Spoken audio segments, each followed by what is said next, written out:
In today's video, I'm going to teach you how to change your Google Drive account on your desktop, whether you're switching accounts for personal reasons, work needs, or simply managing multiple accounts. This guide will walk you through each step clearly and effectively. By the end of this tutorial, you'll be able to seamlessly switch between different Google Drive accounts on your desktop without any hassle. Let's get started by going to the home page of Google Drive.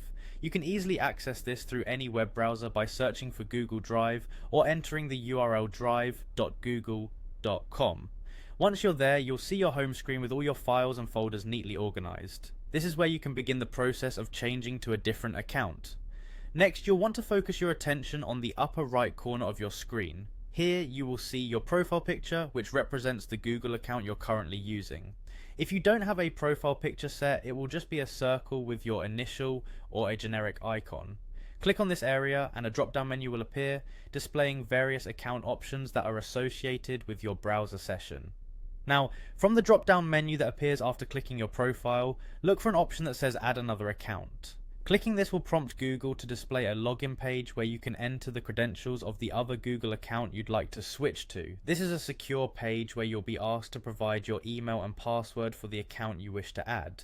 Once you've successfully logged into your additional Google account, you'll notice that a new option will appear in the drop-down menu under your profile icon, listing the accounts available for quick switching. This allows you to toggle between accounts effortlessly without needing to log out each time.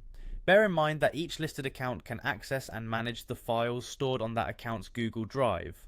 Furthermore, while using multiple accounts, it's crucial to verify that you are working under the correct account, especially when handling sensitive files, to avoid any mix-ups. And there you have it, switching Google Drive accounts on your desktop in a few simple, straightforward steps. Now you can conveniently manage multiple Drive accounts, which is especially beneficial for work-life balance or when collaborating across different projects. Remember, these steps are helpful not only for Drive, but for managing various Google services that you access on the web. Thanks for tuning in, and don't forget to check out our other tutorials for more tips and tricks on managing your digital life more efficiently. Happy organizing, and see you next time.